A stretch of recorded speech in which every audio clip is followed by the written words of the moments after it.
आज का हमारा टॉपिक है प्रोबेबिलिटी में कि जो भी हमने कल तक पढ़ा था कि संप्रेषण में क्या क्या बाधाएं होती हैं, उसके आगे हम लोगों ने बाधाएं तो पढ़ लिया। आज हम उसको आगे टॉपिक बढ़ाते हैं कि संप्रेषण बाधाओं को दूर कैसे करेंगे। इतनी सारी बाधाएं जो हैं उनको हम दूर कैसे करेंगे, तो उनके बहुत सारे उपाय हैं। तो वही उपाय आप देखिए यहाँ कि संप्रेषण बाधाओं को दूर करने के उपाय। तो कुछ उपाय हैं जो 4 प्रकार के हैं।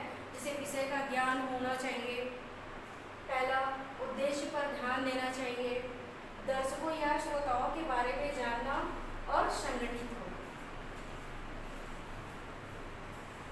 विषय का ज्ञान होना चाहिए। ये आपका विषय का ज्ञान होना चाहिए। जिस विषय पे हम जिस संदेश को या जिस विषय पे हम संदेश दे रहे हैं उस विषय का ज्ञान हमें होना चाहिए, जरूर होना चाहिए। जिस पर कि हम आपसे चर्चा करते हैं या अपने ज्ञान को आप तक पहुंचाने जा रहे हैं, उस विषय की सभी आवश्यकताओं चीज़ों का हमें ज्ञान होना चाहिए और पूरी जानकारी या पूरा ज्ञान होना चाहिए, जिससे कि कोई एक भी पॉइंट छूटने ना पाए। दूसरा है उद्देश्य पर ध्यान देना चाहिए। सबसे पहला है कि हम किस पे संदेश दे रहे हैं, हमारा उद्देश्य क्या है और हम क्यों दे रहे हैं, इसका हमें ज्ञान होना जरूरी है, ताकि हम उसके हर एक पॉइंट पे बता सके और अच्छे से अच्छे आपको जानकारी हम दे सके। एक मतलब छोटी से छोटी जानकारियाँ हम आपको दे पाए। हमारे पास कितनी प्रकार की सूचनाएं हैं, कैसी सूचनाएं हैं, तो हमें सूचना देते समय श्रोताओं का भी ध्यान देना है कि श्रोता को किसी भी प्रकार का जो भी प्रश्न उनके मन में उठता है तो हम उनके सभी प्रश्नों को हल कर सकें। मतलब ऐसा उद्देश्य के बारे में हमको अच्छे से जानकारी होनी चाहिए, ताकि हम ये बता सकें कि हम क्यों दे रहे हैं, आपको ये क्यों बता रहे हैं, क्या हमारा उद्देश्य है। और हम उस उद्देश्य पे अगर आपके पास कोई प्रश्न होता है, कोई आपके श्रोता के मन में कोई अगर प्रश्न उठता है, अगर वो हमसे प्रश्न करते हैं तो हमें इतनी जानकारी होनी चाहिए कि हम उसके प्रश्नों का, समस्याओं का हल बहुत ही बुद्धिमत्तापूर्वक, बहुत ही अच्छे से दे सकें। तीसरा है दर्शकों या श्रोताओं के बारे में जानना। ये सबसे इम्पोर्टेंट है कि हमारे जो हमारे दर्शक हैं या जो हमारे श्रोता हैं, हम उनके बारे में जानना जरूरी होता है कि वो किस स्तर के हैं, कितने मतलब शिक्षित हैं, कितने शिक्षित नहीं हैं। और जब हमें ये पता होना चाहिए, जब हमें पता रहेगा कि हमारे जो सुनने वाले हैं या हमारे जो श्रोतागण हैं जिससे हम अपने संदेश को दे रहे हैं, वो हमारी बातों को समझ पाएंगे या नहीं। तो ये सब की बातों को ध्यान में रखना चाहिए, ताकि हम अपनी जो सूचना है और सूचना हम दें तो उसकी प्रतिक्रिया को अच्छे से दे सकें, हमारी सूचना को वो समझने के बाद और सुनने के बाद। जैसे कोई भी मजदूर, किसी भी कंपनी में कोई होता है, कोई मजदूर है, संगठन का है, और वो अगर कोई सूचना कर्मचारी को देता है तो वह अच्छे से सूचना दे, जिससे कि कर्मचारी को समझ में आ जाए और कर्मचारी का जो शिक्षा और उनकी पोजीशन सब कुछ ध्यान में रखते हुए उस भाषा का प्रयोग करते हुए उन्हें देना चाहिए, ताकि सूचना के लिए उनकी प्रतिक्रिया बहुत ही निराशाजनक ना हो। जब तक जो सुनने वाला है, जो हमारे श्रोतागण हैं, वो अगर उन्हें समझ में नहीं आएगा तो वो अच्छे से प्रतिक्रिया नहीं दे पाएंगे और वो प्रतिक्रिया फिर हमारे लिए निराशाजनक ही होगा। चौथा है संगठित हो।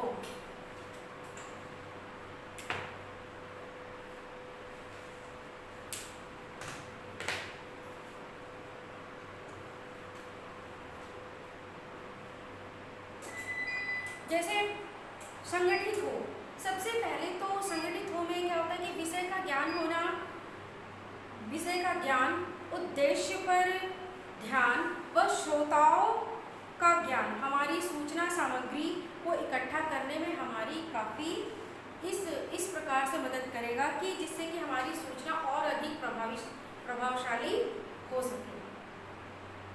मतलब सीधे से है कि संगठित, हम ऐसे लोगों को संगठित करें जिससे कि हमें उन लोगों के विषय में ज्ञान होना चाहिए कि वो हमारे सूचना का सही मतलब समझ जाएं और हमें निराशापूर्वक कोई भी प्रतिक्रिया ना मिले। जो हम संदेश देना चाहते हैं वो अच्छे से उन्हें मिले और वो मतलब समझ करके, सोच करके और अच्छी प्रतिक्रिया मिले, और तभी हमारी जो सूचना होती है वो प्रभावशाली होगी। कोई संदेश भेज रहे हैं जो कि जैसे उदाहरण के लिए हम किसी भी निम्न स्तर को, उदाहरण के लिए जैसे कि हम किसी भी सूचना को भेजने के लिए किसी भी व्यक्ति या निम्न स्तर के व्यक्ति को संदेश भेज रहे हैं, यानी कि जैसे छोटे वर्कर्स, बड़े ऑफिसर या बड़े लेवल के नहीं, जो छोटे लेवल जो हमारे कर्मचारी हैं, अगर हम उनको किसी चीज़ का सूचना दे रहे हैं तो हमें उनकी समझ को, उनकी कितनी उनकी समझने की क्षमता है वो देखते हुए, ध्यान में रखते हुए उनसे अलग संदेश नहीं देना चाहिए ताकि वो समझ ना पाए। उनको सरल से सरल और सीधी भाषा में उनको समझाना चाहिए, यही ताकि उनके जितने भी मन की शंका है या डाउट है वो शंका और डाउट क्लियर रहे और वो अपनी प्रतिक्रिया दे सके। संप्रेषण की तरह संगठित होना चाहिए। अगर संप्रेषण देना है तो संगठित भी होना चाहिए जिससे हमारे संदेश वाहक का संदेश जो है और प्राप्तकर्ता बहुत ही प्रभावी रूप से हो। चलिए अब आगे चलते हैं। इसी लेक्चर में आगे टॉपिक है कि प्रभावी संप्रेषण के सिद्धांत। प्रभावी संप्रेषण के क्या सिद्धांत होते हैं तो उनमें वैसे सबसे पहले देखिए साधारण एवं सरल भाषा। हम संप्रेषण के सिद्धांत क्या है, हम अपने संप्रेषण को प्रभावी कैसे कर सकते हैं, तो उसमें बहुत सारे कई सिद्धांत दिए गए हैं। जैसे कि सबसे पहला है आपका कि सरल एवं साधारण भाषा या साधारण एवं सरल भाषा का उपयोग। तो प्रेषक को संदेश में साधारण व सरल भाषा का उपयोग करना चाहिए जिससे कि ज़्यादा से ज़्यादा लोग समझ सके। अगर हम ज़्यादा टेक्निकल भाषा यूज़ करेंगे तो वो समझने में जो कम पढ़े लिखे हैं या जो हिंदी मीडियम से पढ़े लिखे हैं तो उनको समझने में थोड़ी सी दिक्कतें आएंगी। तो उनके बौद्धिक स्तर के अनुसार भाषा का प्रयोग करना चाहिए। इसलिए ये बोला जाता है कि साधारण एवं सरल भाषा का उपयोग करें जिससे कि ज़्यादा से ज़्यादा वो समझ सकें। फिर है आपका प्रेषक की सुनने में दक्षता। दूसरा है कि प्रेषक की सुनने में दक्षता, यानी अगर हमारा जिसको हम संदेश दे रहे हैं वो जो हमारा प्राप्त करता है या जो प्रेषक है वो अगर हमारा संदेश तभी सफलतापूर्वक माना जाएगा या पहुंचाया जाएगा जब हमारा प्रेषक या जो हमारे श्रोतागण हैं वो सुनने में दक्ष हो, यानी सुनने में वो निपुण हो, उनमें निपुणता हो, वो अच्छे से सुन सकते हैं। तभी यदि प्रेषक संदेश को या संदेश प्राप्तकर्ता की प्रक्रिया को सुनने में सक्षम नहीं है तो संदेश को ठीक प्रकार से नहीं पहुंचाया जा सकता है। मतलब जितना संदेश देने वाला प्रभावशाली होना चाहिए उतना ही सुनने वाला भी होगा, तभी उस कॉम्बिनेशन हो पाएगा और अच्छा संदेश और प्रभावशाली संदेश तभी होगा जब हमारा श्रोता भी सुनने में दक्षता प्राप्त किया हो। संदेशों का यथा समय। तीसरा है संदेशों का यथा समय संप्रेषण, यानी समय का बहुत ही ध्यान होना चाहिए कि जो संदेश जिस समय पहुंचना चाहिए, जिस समय भेजना चाहिए वही संदेश। टाइमिंग, अगर टाइम निकल गया या समय निकल गया तो फिर उस संदेश को भेजने का कोई मतलब नहीं रह जाता है। और जैसे कि स्कूल में ही है, अगर हमारा परीक्षा का टाइम टेबल आ गया और हमने बच्चों को समय से वो टाइम टेबल नहीं दिया और समय के बाद अगर दें तो वो तो फिर व्यर्थ हो जाएगा कि उनको टाइम नहीं मिलेगा रिवीजन करने के लिए या वो वहाँ तक पहुँच नहीं पाएंगे। तो यहाँ पे समय का बहुत ही महत्वपूर्ण है कि जो भी संदेश हैं या फिर जो भी संदेश हो ज़्यादातर पे कोशिश करना चाहिए कि वह समय से लोगों तक पहुँच सके और उसका जो प्रतिक्रिया है वो हमें भी समय से प्राप्त हो सके, ताकि संदेश मिलने वाले जो संदेश दे रहे हैं उनको प्रतिक्रिया समय से मिल जाएगा तो वो अपने संदेशों में जो भी कमी या अच्छाई होगी, कमी होगी तो उसे वो सुधार करेंगे और अगर अच्छाई होगी तो वो और अच्छा करने की कोशिश करेंगे। तो इसीलिए कोई भी संदेश है वह समय सबसे महत्वपूर्ण होता है कि वह समय से पहुँच दिया जाए। आपसी विश्वास एवं सद्भावना, अगला है आपका आपसी विश्वास एवं सद्भावना। देखिए, कर्मचारी और संदेश वाहन की सफलता के लिए कर्मचारी एवं उच्च अधिकारियों का आपस में विश्वास, आपसी विश्वास एवं सद्भावना अत्यंत आवश्यक है। मतलब कहने का ये है कि अगर उच्च अधिकारी हैं तो वो कभी भी इग्नोर ना करें। अगर कोई कर्मचारी आपसे कोई कंप्लेन करता है या कोई आपको एडवाइस देता है या कोई सलाह देता है तो उसके सलाहों को, उनकी कंप्लेंट्स को सुनिए और उनकी बातों पर विचार कीजिए। क्योंकि कभी कभी होता है कि जो उच्च अधिकारी होते हैं उनको तो खैर नॉलेज होता है, उनको जानकारी होती है, लेकिन जो काम करने वाले होते हैं, जो बहुत सालों से काम कर रहे हैं, वो काम करने का एक्सपीरियंस उनके पास ज़्यादा होता है। तो इसलिए उनकी बातों को ध्यान से सुनना चाहिए और इग्नोर नहीं करना चाहिए, बल्कि उनकी बातों को सुन करके, उनके विचारों को सुन करके उसके अनुसार भी अगर काम किया जाए तो कभी भी किसी भी संस्था या कार्यालय या फिर फैक्ट्री या कंपनी कभी भी लॉस में नहीं जाती है। तो ये यहाँ पे आपसी जो है विश्वास और सद्भावना होना जरूरी है एक अच्छे संदेश के लिए। अब एक पूर्वाग्रह से बचना, पूर्वाग्रह से बचना चाहिए। ये आपका संदेश प्राप्त करने तथा भेजने वाले को पूर्वाग्रह से बचना चाहिए। उन्हें किसी भी तथ्य के बारे में किसी भी प्रकार का निश्चित विचार रखकर नहीं चलना चाहिए। कहने का मतलब है कि पहले से ये नहीं सोचना चाहिए कि हम ये इनपुट दे रहे हैं तो हमको आउटपुट उतना मिलेगा या हमें इतना प्रॉफिट मिलेगा, ऐसा नहीं है। जरूरी नहीं कि आप जो कर रहे हैं वो सही कर रहे हैं। कभी कभी अपनी गलतियां खुद में दिखाई नहीं देती है, वो सामने वाला ही बता सकता है कि आप क्या गलती कर रहे हैं या क्या किए हैं। तो इसीलिए पूर्वाग्रह से हमेशा बचना चाहिए। मतलब कि 100 में मतलब 100% में 50-50 का लेकर के चलना चाहिए कि हाँ ये भी हो सकता है और ये भी हो सकता है। पहले से ही दिमाग में फिट में मत करके रखिए कि हाँ संदेश वाहन को ये नहीं फिट करके रखना चाहिए कि मैं ये संदेश दे रहा हूँ तो मुझे ये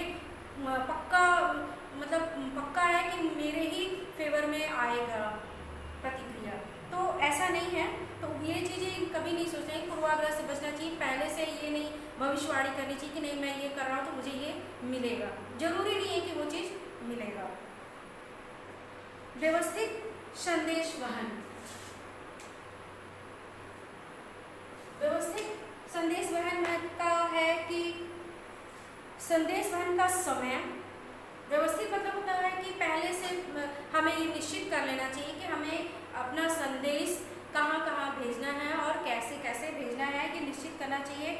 मतलब कि किस समय हमें भेजना है, कौन से समय में कौन से स्थान पर भेजना है और क्या उद्देश्य है, विषय वस्तु क्या है, संदेश प्राप्तकर्ता सभी पहले से निश्चित है या नहीं है। अगर नहीं है तो उन्हें पहले से हम संदेश भेज दें कि वो निश्चित हो जाए कि ये संदेश आने वाला है और इस समय इस जगह पर। तो व्यवस्थित संदेश वाहन का मतलब ये है कि आप संदेश कहाँ भेज रहे हैं, ये आपको पता होना चाहिए कि आप किस समय कहाँ और किस जगह पर भेजेंगे और कितने लोगों के पास तक वो संदेश जाएगा। अब है अगला टॉपिक है हमारा प्रत्यक्ष संदेश वहन। यानी प्रत्यक्ष संदेश वहन यह अत्यंत एक संदेश वहन के लिए की सफलता के लिए ये बहुत ही अत्यंत आवश्यक है कि संदेश वहन जो है प्रत्यक्ष होना चाहिए, मतलब आमने सामने होना चाहिए। इससे क्या होता है कि संदेश जो हमारा है, जो हमारा सूचना है, वह सही रूप में एवं सही अर्थों में सही लोग मतलब प्रेषित तक पहुंच सकता है, सही लोगों तक पहुंचेगा। अतः एवं संदेश वहन में कम से कम स्तर हो, मतलब कम से कम स्तर हो तथा जहां तक संभव हो प्रत्यक्ष रूप से संदेश पहुंचना चाहिए। ज़्यादा से ज़्यादा ना हो, मतलब कम से कम लेवल हो, ज़्यादा ना हो कि बहुत ज़्यादा हम बुला लिया, हमारा प्रत्यक्ष रूप से हमारी आवाज़ वहाँ तक ना पहुँच पाए। तो इतना रहे कि मेरी मतलब संदेश भेजने वाले की आवाज़ पहुँचे और सुनने वालों को आराम से सुनाएंगे।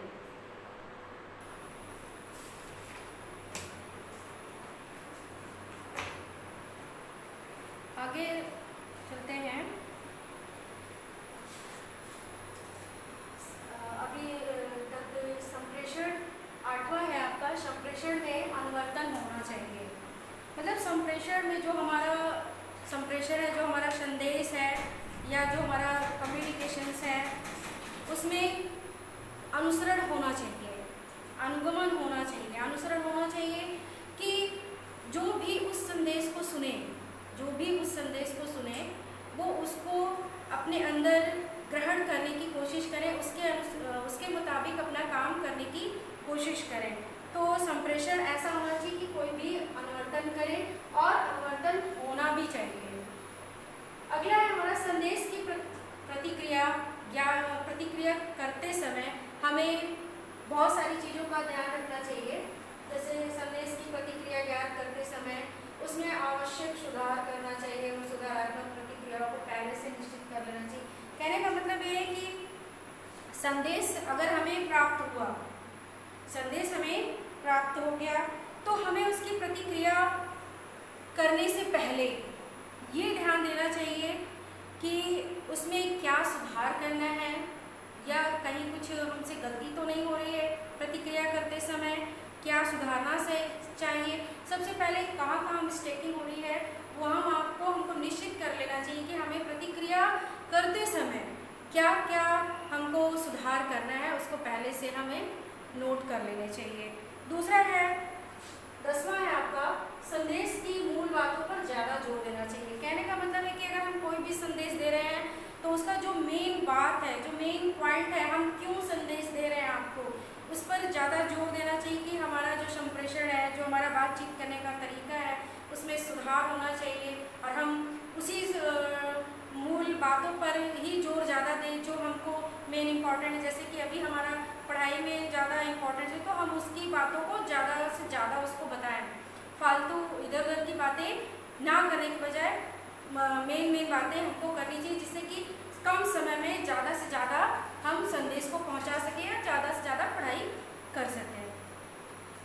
अगला है समय, स्थान एवं स्थिति आदि भौतिक तत्वों को ध्यान में रखना चाहिए। मतलब संदेश को देने से पहले हमको क्या करना चाहिए कि समय, क्या हमारा समय है, मतलब बहुत सारा माहौल अच्छा है नहीं है, ठीक है, तो उस माहौल को देखते हुए समय जगह, कहते हैं ना कि अरे कोई कह देता है ना कि भाई तुम समय और जगह नहीं देखते हो, कोई भी बात कभी भी कह देते हो, तो ये चीज़ नहीं होना चाहिए। मतलब संदेश ऐसा होना चाहिए या जो भी अच्छी या बुरी खबरें हैं या अच्छा या जैसा भी हो, तो ये देखिए कि अच्छा खुशी का माहौल है, क्या समय है ना, सुबह का है, शाम का है या दोपहर का है, ठीक है, उस समय के अनुसार ही या भौतिक तत्वों को ध्यान में, यानी भौतिक जो आसपास की चीज़ें हैं या वातावरण है, उन चीज़ों को ध्यान में रखना चाहिए।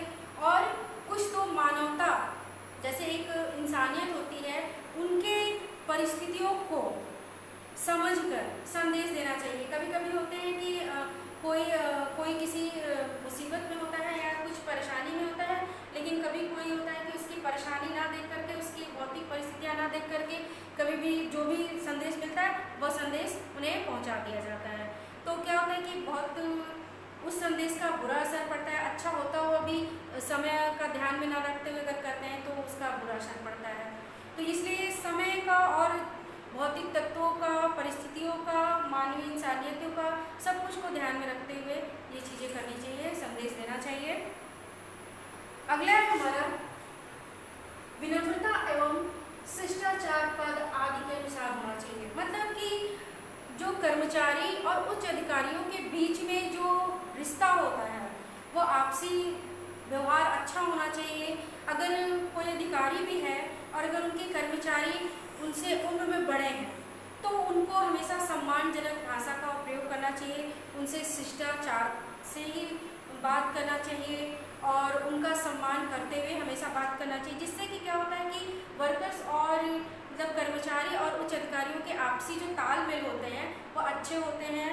और जब किसी कर्मचारी को आप बहुत अच्छे से बात करेंगे तो आपका ज़्यादा से ज़्यादा काम करने की कोशिश करेगा और अच्छा काम करने की कोशिश करेगा। तो पूरा कहने का मतलब है कि विनम्रता और शिष्टाचार हमेशा आयु के अनुसार और पद के अनुसार हमेशा कायम रखना चाहिए, हमेशा उसको बैलेंस करके रखना चाहिए। अगर कोई हमारे जैसे हमारे स्कूल में या कॉलेज में ही है कि हमारे जो टीचर होते हैं, कभी कभी टीचर थोड़े ज़्यादा एजेड होते हैं और प्रिंसिपल आ गए तो कम उम्र के भी आ गए।